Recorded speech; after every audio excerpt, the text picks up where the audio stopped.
আসসালামু আলাইকুম সবাইকে। আজ বানিয়েছিলাম কাবাব। এটা কোরবানির ঈদের মাংস দিয়ে।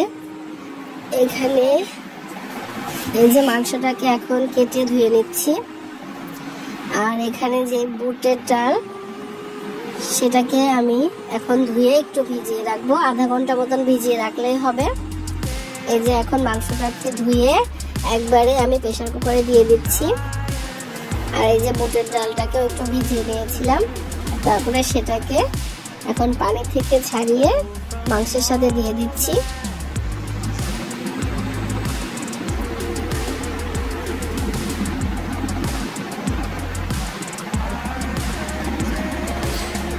এখন এই যে এখানে পরিমাণ মতন পানি দিয়ে দিয়েছি।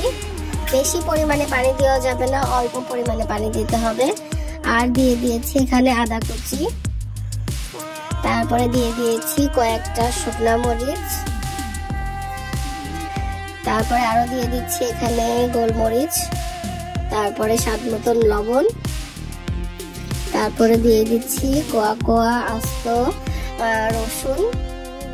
আর আরেকটু পানি মনে হচ্ছিল লাগবে, তার জন্য আরেকটু পানি দিয়ে এখন এটাকে চুলাইতে দিয়ে দিব।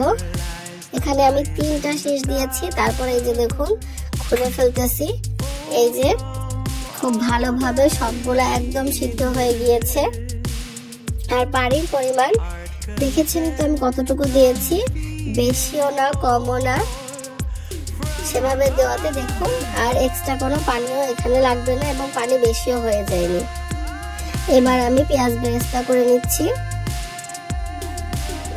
এই যে পেঁয়াজটাকে ভালোভাবে ভেজে নিব, বেশি পোড়া পোড়া যেন না হয়, তাহলে একটা তেতা তেতা স্বাদ চলে আসবে। আর এখানে এই যে যেগুলা প্রেসার কুকারে সিদ্ধ করেছিলাম সেগুলাকে এই যে ব্লেন্ডারে ভালো করে ব্লেন্ড করে নিয়েছি। তারপর এখানে দিয়ে দিয়েছি ধনে পাতা কুচি দিয়ে দিচ্ছি, আর দিয়ে দিচ্ছি এখানে কয়েকটা কাঁচামরিচ কুচি, আর যে পেঁয়াজ বেরেস্তাটা আগে করেছিলাম সেটা। এই যে সব পেঁয়াজ বেরেস্তা দিয়ে দিলাম, আর সর্বশেষ দিয়ে দিলাম এখানে টালা জিরা গুঁড়া। আর এখানে লাস্টে সর্বশেষ এটা লাস্টে অ্যাড করতে হবে একটা ডিম।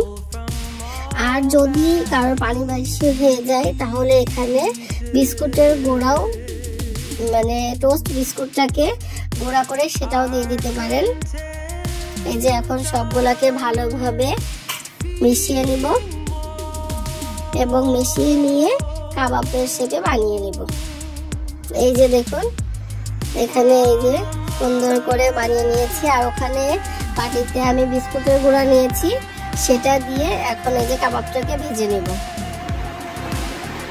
এই যে দেখুন কাবাবটা অনেক মজা হয়েছিল খেতে, বাসায় ট্রাই করে দেখতে পারেন। আল্লাহ হাফেজ।